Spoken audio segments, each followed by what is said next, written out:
Bhagavate Vasudevaya.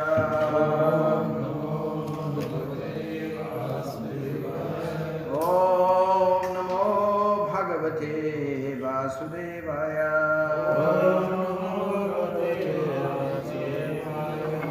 So today we're reading from Bhagavad Gita. This is the 10th chapter, text 19. We did 18 yesterday, today text 19.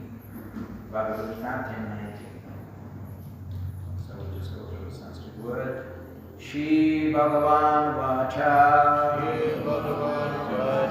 Hanta Te Kathayishyami Divyaha Di Atma Vibhutaya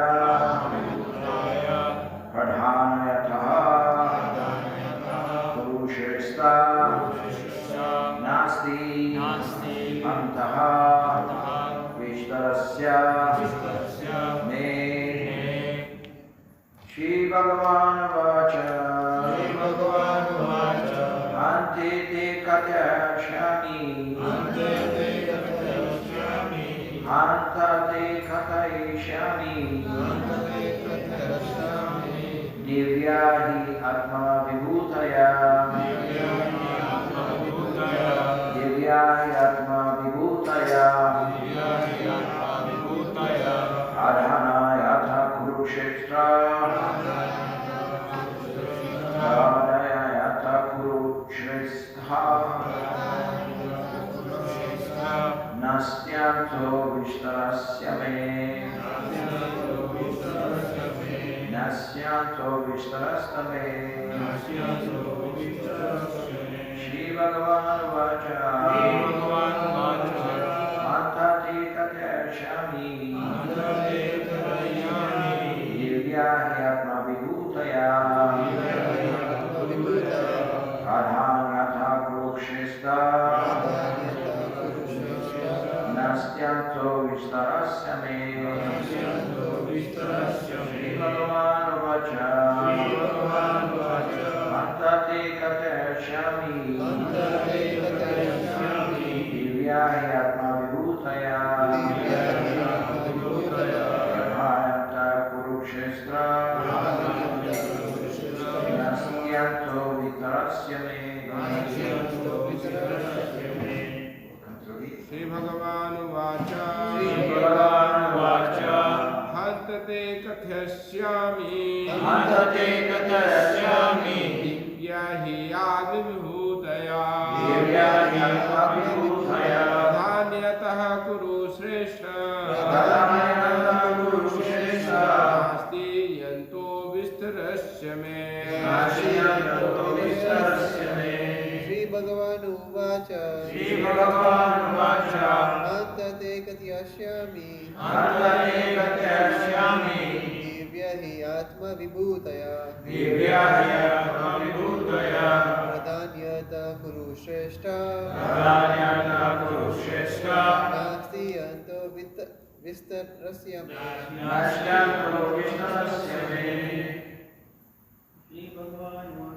Shri Bhagavan Vacha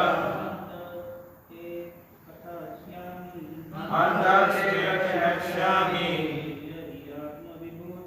Divyahi Atma Vibhutaya Pradhanayatha Kurukshestra Nastyanto Vishtarasya Me. All the ladies. Shri Bhagavan Vacha Anta Te Katyashyami Divyahi Atma Vibhutaya Pradhanayatha Kurukshestra Nastyanto Vistarasya Me. Thank you so much. Shri Bhagavan Vacha The Supreme Personality of Godhead says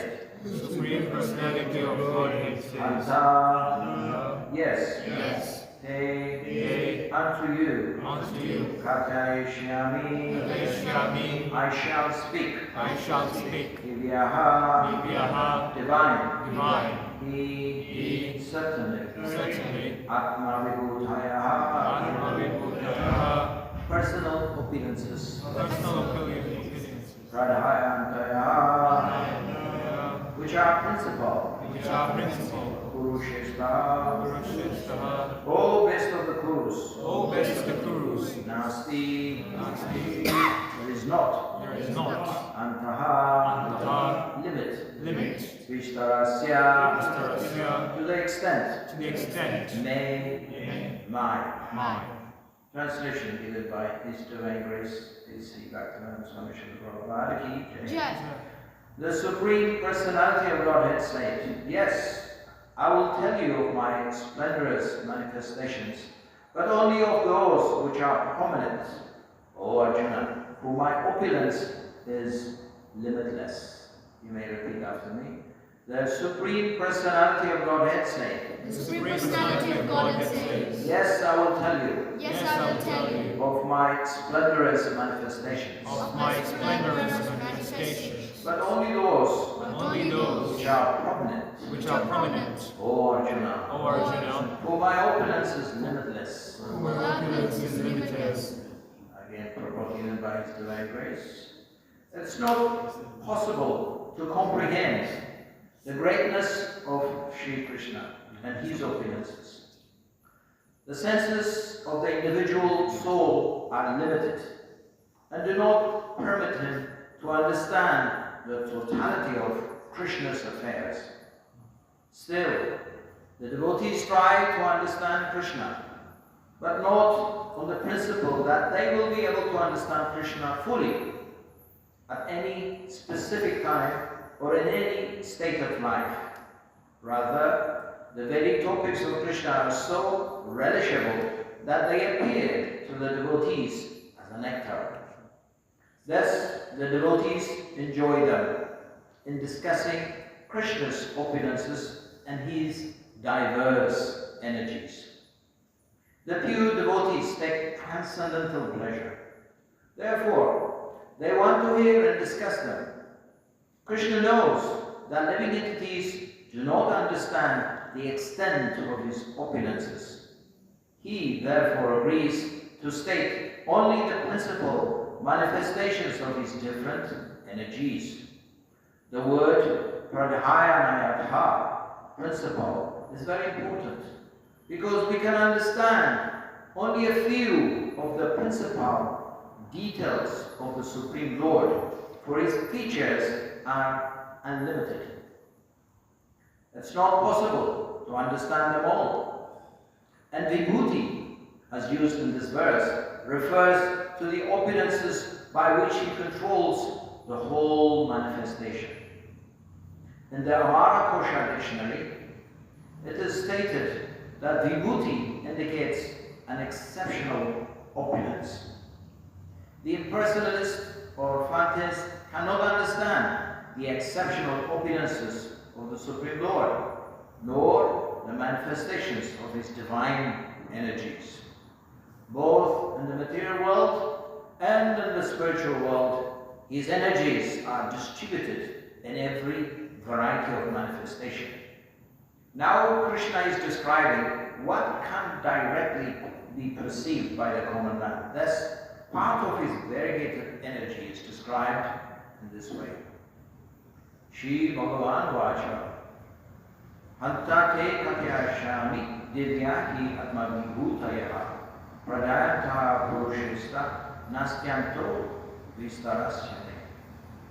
The Supreme Personality of Godhead saying, yes, I will tell you my splendorous manifestations, but only those which are prominent, O Arjuna, for my opulences are limitless. Shri Krishna Bhagavan. Om Jnana Timirandasya Gyananjana Shalakaya Chakshuru Asmasmai Shri Prave Namaha. Shri Chidamam Shtam Stapitam Jayam Tadei Swayam Rupa Katamaya Tadati Svapanatikam. Vandeham Shri Guru Shri Tavarakam Shri Guru Vaishnavascha. Shri Rupam Sagrajatam Sahagana Raghuvatam Vitam Tam Sajigam. Sadvaitam Savaratam Prijana Sahitam Shri Krishna Chaitanya Devam.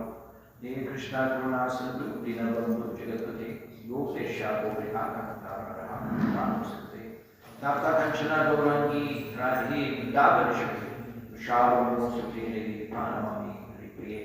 Vanchakavada Vyascha Pasanto Vyavishnu. Patitan Bhavana Vivu Krishna Devi Maha.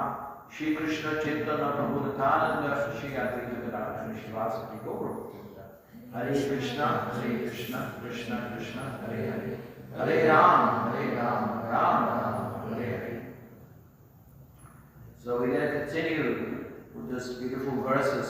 Yesterday we had extensive discussion about the importance of hearing and reading about the glories of the Lord. From so many different kind of angles, we had a good discussion. So today this topic seems to be focused on the limitless opulences of Shri Krishna. Krishna's opulences cannot, again I can say, cannot be measured in any way.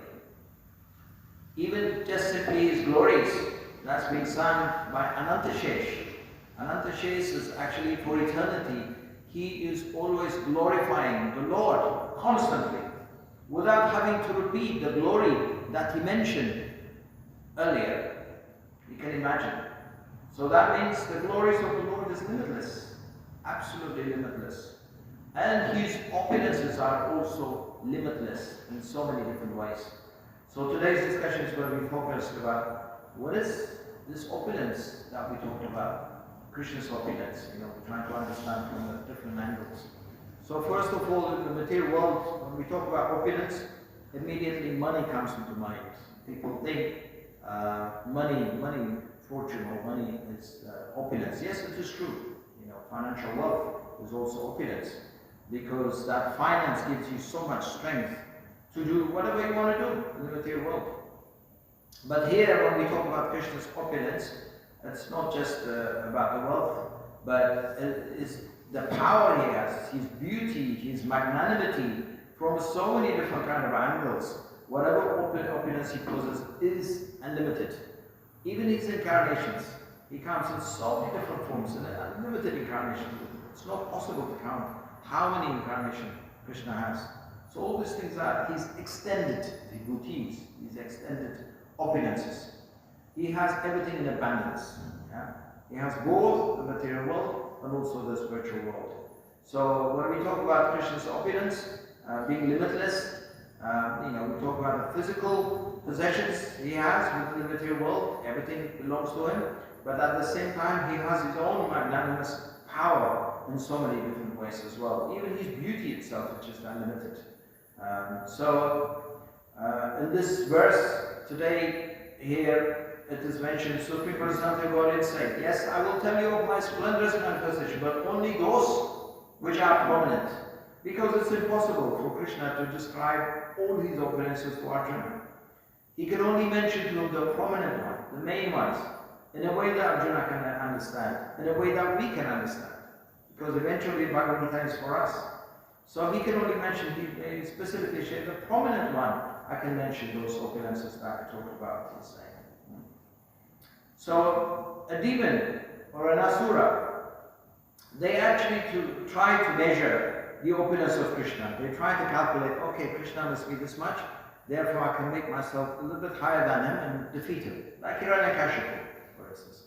Just by trying to make himself so-called immortal, he thinks he can make himself above Krishna, that he will be able to defeat Krishna. That's his demoniac intention. Yeah?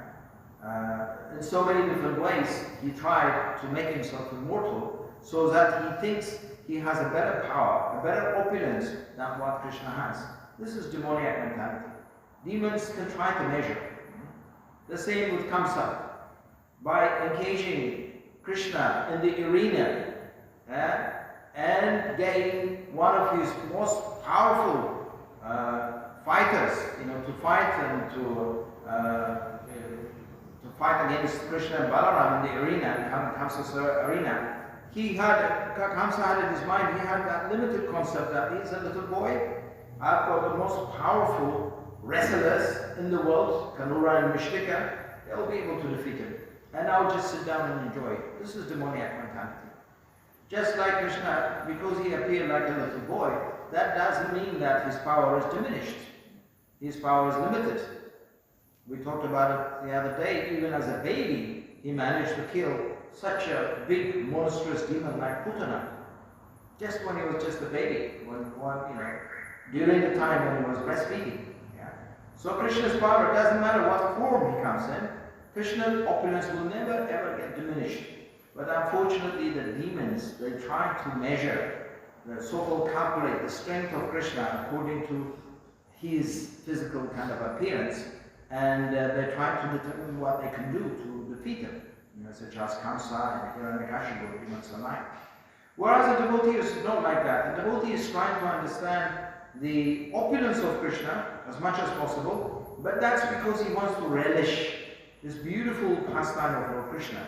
Not because he wants to, with his limited brain, not that he wants to understand Krishna's opulence in full. We don't try to do that because we know it's unlimited. Krishna's opulence is unlimited. So as a devotee, we try to understand the principle, the prominent opulences of Krishna, enough for us to appreciate his magnanimity, and then we surrender. We surrender and we worship accordingly. That's what a devotee does. So when Lord Brahma, even as a devotee, sometimes we get confused. Lord Brahma is a good example. When Lord Brahma wanted to visit Dwarkadish, or Lord Dwarkadish in Dwarka, he was knocking doors, and Krishna was informed, you have a visitor, one of the Devata has come. Krishna said, who is he? Please ask who he is. And then the doorkeeper said, who are you? He said, well, I'm Brahma, four-headed Brahma. I'm the only one. I'm Brahma. Please tell him that Brahma has come. So when the messenger went to Krishna, obviously Krishna had asked him, which Brahma has come? So when the messenger went back to Lord Brahma and asked him, which Brahma are you? Then Lord Brahma got annoyed. He said, what do you mean which Brahma? I'm the only one Brahma. There cannot be other Brahmas. So at this time, when he was eventually allowed to come in, Brahma was wondering, and they asked Lord Krishna, he said, Lord Krishna, what do you mean, which Brahma I am? Am I not the only one? He said, no, you're not the only one. You're the Brahma for this universe. So he actually requested the other Brahmas from other universes to come. And you all know from Krishna book that those Brahmas, not all of them have 4 heads. Some have 6 heads, some have 10 heads, some have 20 heads. And in each head they have such a beautiful kind of, crown on them. And as they were paying obeisances to Lord Krishna, the sound was tumultuous. Thousands of Brahmas had come, because of the request of Krishna, to showcase to four-headed Lord Brahma that there are so many other Brahmas that exist in the universe. So that way, Lord Brahma realized the unlimited potency of the Lord, the unlimited energy of the Lord.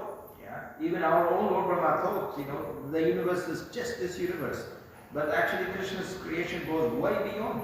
We have unlimited material universes, more than we can calculate, more than we can imagine. And Krishna is overlooking and managing all these opulences throughout the material universe. Not only the material universe, also the spiritual universe as well. So it's very, very difficult to understand Krishna's position. So the devotee does not try to understand Krishna's opulences in full. It's impossible. Because of that, we just relish the prominent opulences Krishna has, enough for us to be able to surrender and serve him and worship him. So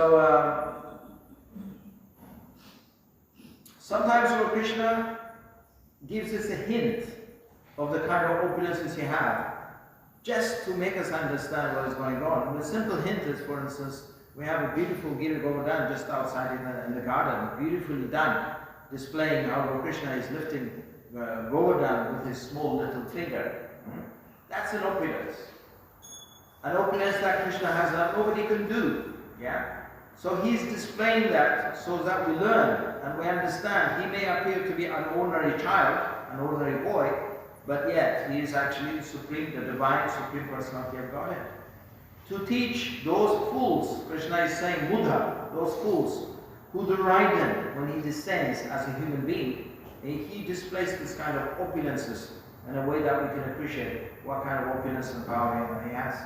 So that verse is given in Bhagavad Gita 9:11. Avajananti mamuda manushim tanamashritam param bhava ajananto rama bhuta maheshwaram. That verse is there. Krishna is saying, the fools, they deride me when I descend in a human form. They do not know my transcendental nature as a supreme Lord that will that be. Therefore, every now and then he showcases this kind of opulences so that we understand his identity very clearly. In the same way, in Dwarka, he also had over 16,000 palaces with 16,000 queens.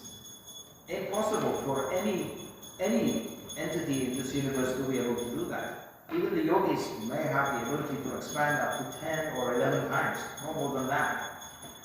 First of all, Krishna is expanding himself unlimitedly anyway. As a Paramatma, he is within the heart, within the cell, within the atoms of the entire universe. He expands. So for Krishna to expand 16,108 times is not a big deal. But for us it's a big deal. It makes us appreciate, whoa, that same Krishna, he's got 16,000 palaces with 16,000 queens, living, which each one of them in a different way. So that shows his opulences. So sometimes he gives us this beautiful hint for us to be able to understand. And sometimes if you have a glass of water, if you pour some of the water, the original glass becomes lesser than it was before. Yeah? So in the material world, in material calculation, whenever you pour some energy, you lose some energy. If you're playing football, in the beginning of the football you have so much energy, but it will never be the same at the end. Will you have the same energy as in the beginning? No. You poured so much energy, therefore you need to take input, you need to take some more proteins and everything to be able to build your strength. Yeah? But Krishna is not like that. Krishna has so much opulence that he's actually filling the spiritual and material world with so many variegated energies, but yet he always remains in the same balance. That's why in the Upanishad that's mentioned, Purnam, he always remains to be complete. So his power doesn't diminish when he's actually creating, this whole universe, for instance. Arjuna at one point, when he realizes, especially after he saw the universal form, Arjuna realized, oh my God, Krishna, you appear to be my just humble friend. You appear to be my charioteer. You showed me all these opulences because Krishna had given him the vision to be able to see the entire universe, what's going on in heavens, in the lower planetary system, the spiritual world. So just standing on that chariot, he was able to see everything within the material universe. So he realized the amount of opulence Sri Krishna has, but yet he felt so bad because he said, I thought you were like my ordinary friend. I've been ridiculing you, I've been joking with you, I've been doing all kinds of ordinary things with you, not realizing your opulences. Yeah? After he saw the universal form, he was humbled. Arjuna was very much humbled.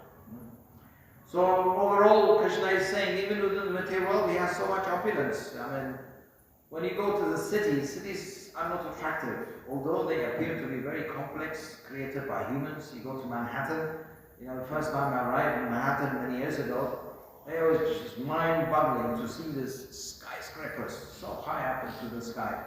Mind-boggling, I've never seen those kind of buildings. So it may appear to be impressive, but when you actually compare with beautiful fountains, with beautiful lakes, greenery, the forest, the valleys, Krishna's creation, nothing can be compared with the so-called cities that we created around the world. Yeah?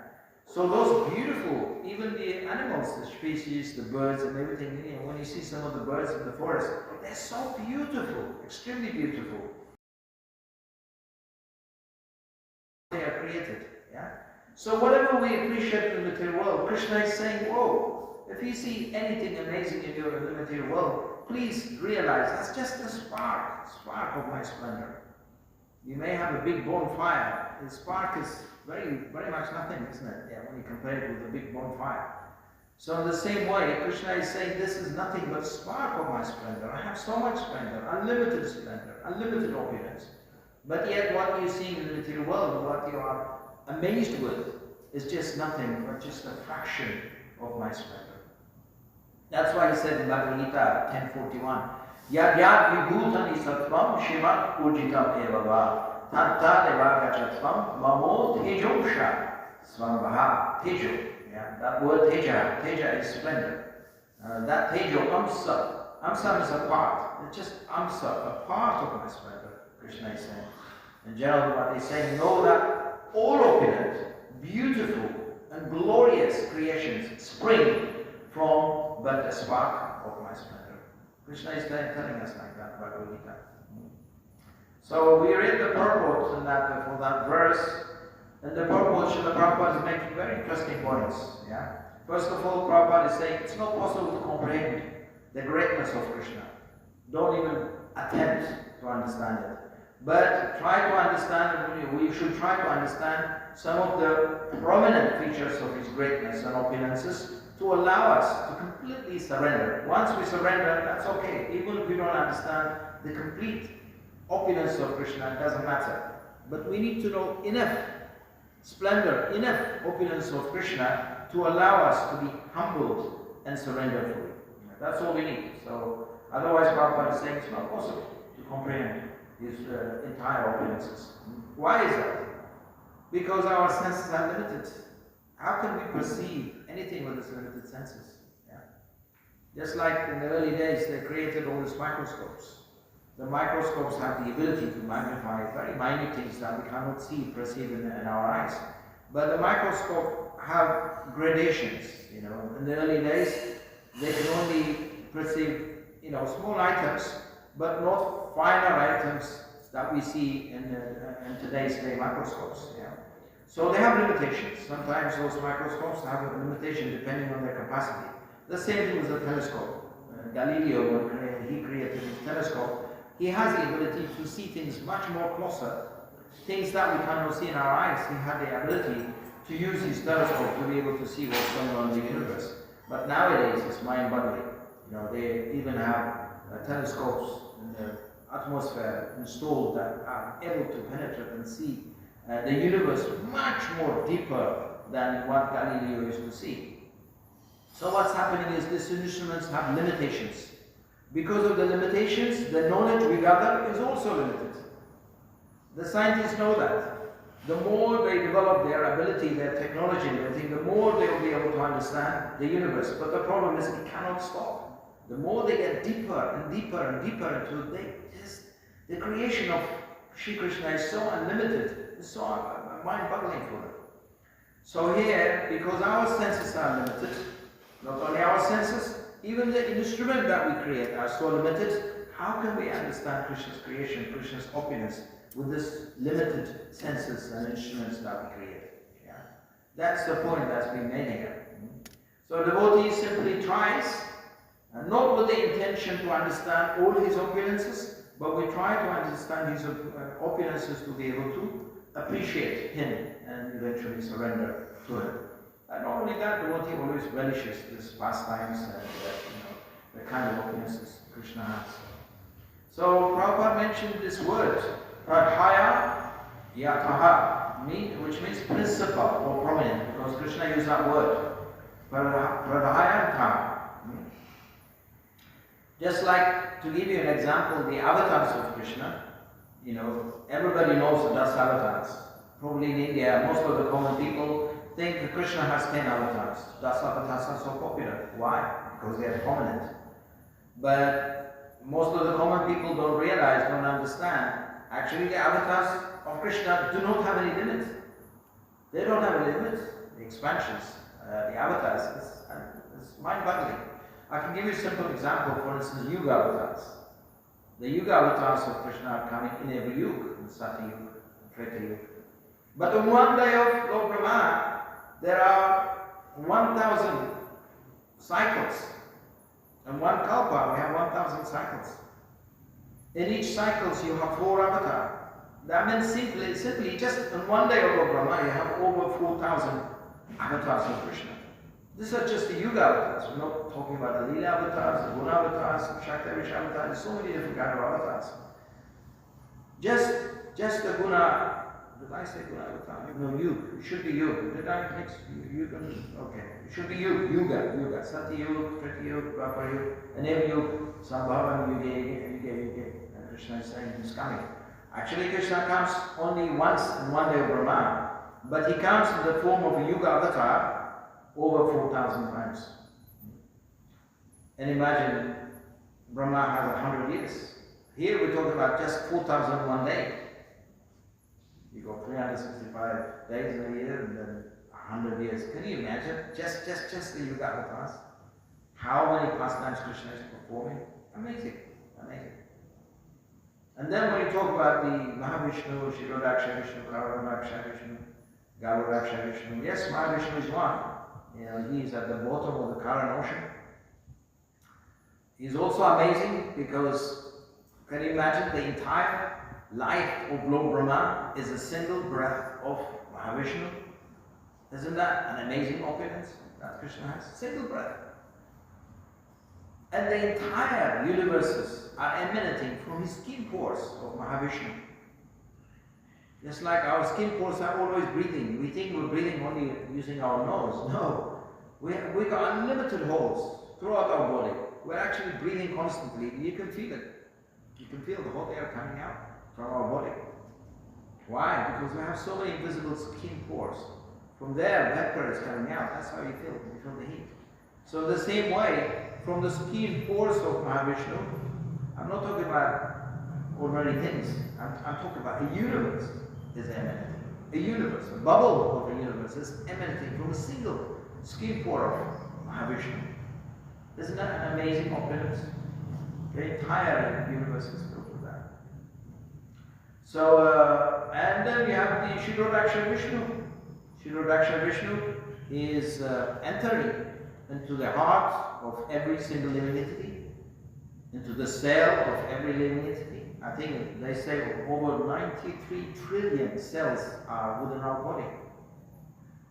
Can you imagine every single cell has Paramatma? Because no living entity can exist in this world without being guided by Paramatma. Krishna is guiding. They know what to do.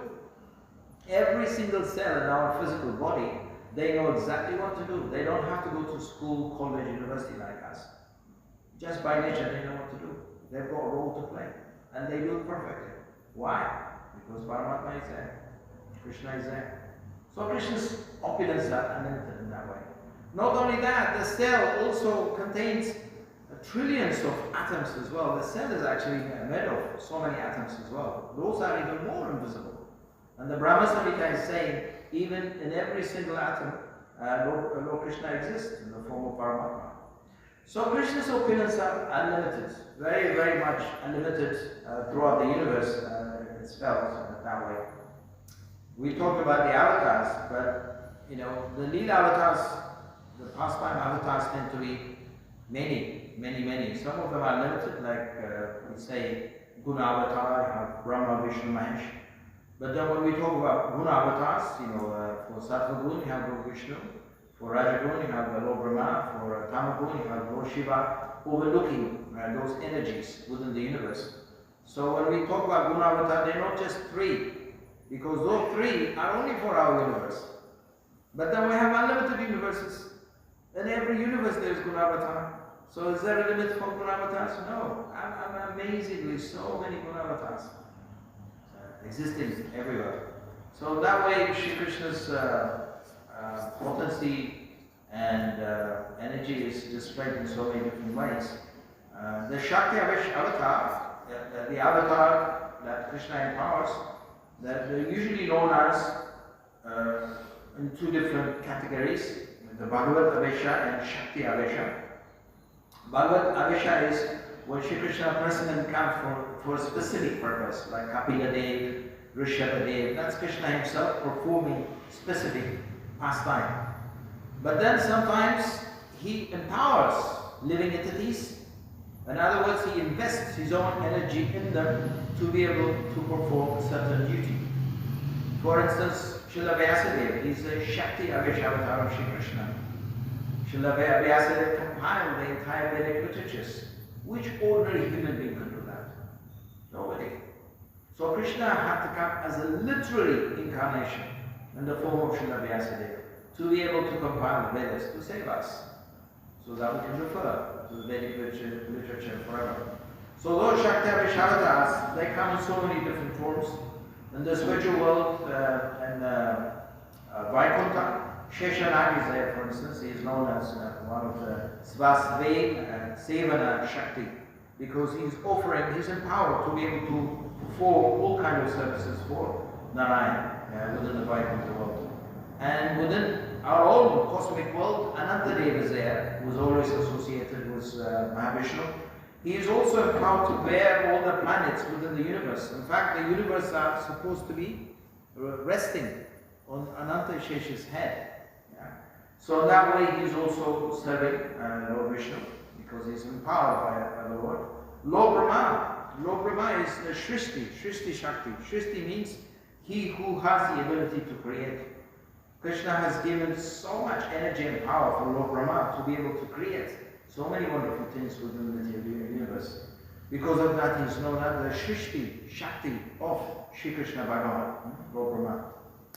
The Kumaras, the sons of Lord Brahma, they are also specifically empowered to disseminate the divine or transcendental knowledge throughout the universe. They are extremely learned and knowledgeable, but that is given to them by Shri Krishna. So this Shri Krishna's opulence is displayed even through his devotees, through his representatives, unlimited potencies. Actually, the Shaktivish avatars have no limits throughout the universe. They are just unlimited, mind-boggling. How Krishna is empowering this living entity in so many different ways. Narada Muni, he is the emblem of devotion within the universe, the ultimate authority in devotional service or bhakti. He is called the Bhakti Shakti. Narada Muni is Bhakti Shakti. Again, he is fully empowered with the opulences of Lord Krishna to be able to disseminate Bhakti Yoga throughout the universe. Prithu Maharaj is empowered mainly to maintain and rule over, to showcase how to rule and how to maintain the citizens, the living entities. Prithu is extremely empowered by Lord Krishna to be able to do that. Parashuram, to get rid of all the rogues and the demons and the Kshatriyas who are abusing the Vedas, he gave him so much power. Parashuram actually exists. He's one of the Shaktivish avatar who is meant to exist until the end of the Yuga. So he's still around. He was there during Ramachandra's time. He was there during the Mahabharata time.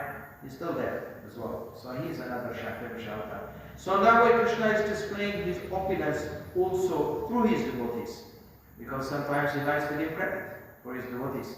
He doesn't want to claim everything for himself. So he reserves some of this extraordinary powers to his living entities, like Vyasadeva is being glorified for what he's done as a literary compiler of the Vedic literatures. Yeah? So just to conclude, we talked about Vibhuti. The Vibhuti means exceptional opulence. With this exceptional opulence, Krishna is controlling both the material and the spiritual world. Yeah? I wanted to share one beautiful verse as a conclusion. This is actually mentioned in Srimad Bhagavatam 1.3.26. Basically, this verse in Srimad Bhagavatam is mentioning how there is no end to the expansions and to the incarnations of Krishna. Beautifully described in this Bhagavatam verse. Just like there is no limit to the waves of the ocean. You have an ocean. Every second, the waves are coming. Can you imagine if you sit down, okay, let me figure out how many waves this ocean is producing. You can sit down and you can count unlimitedly all your life. If you live 100 years, you can count 100 years, but you will never finish them. So the Bhagavatam is describing the incarnations of the Lord just like that, just like those waves. You cannot count them. Yeah? They keep coming and coming and coming through and through. Yeah? So Bhagavatam it is saying, Avatara Hyashankeya Harim Sattvani Devidya Yatha Dachina Punaya Shasasyu Sahasrashaha. Basically, Ashankeya means innumerable. That means there is no number that can be given for the number of the incarnation Krishna has.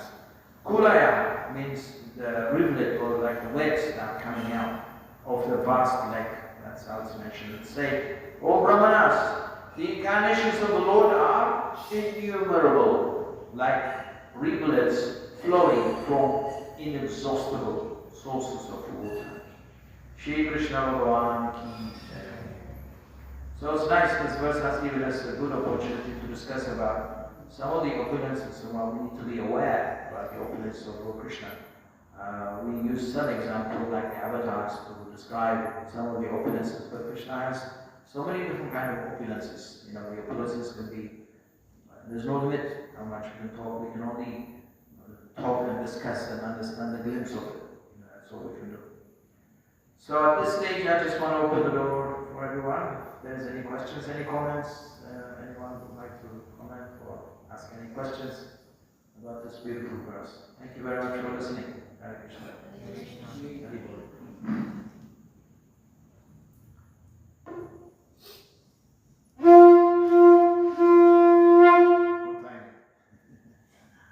Any questions? I'm available until lunchtime tomorrow. I have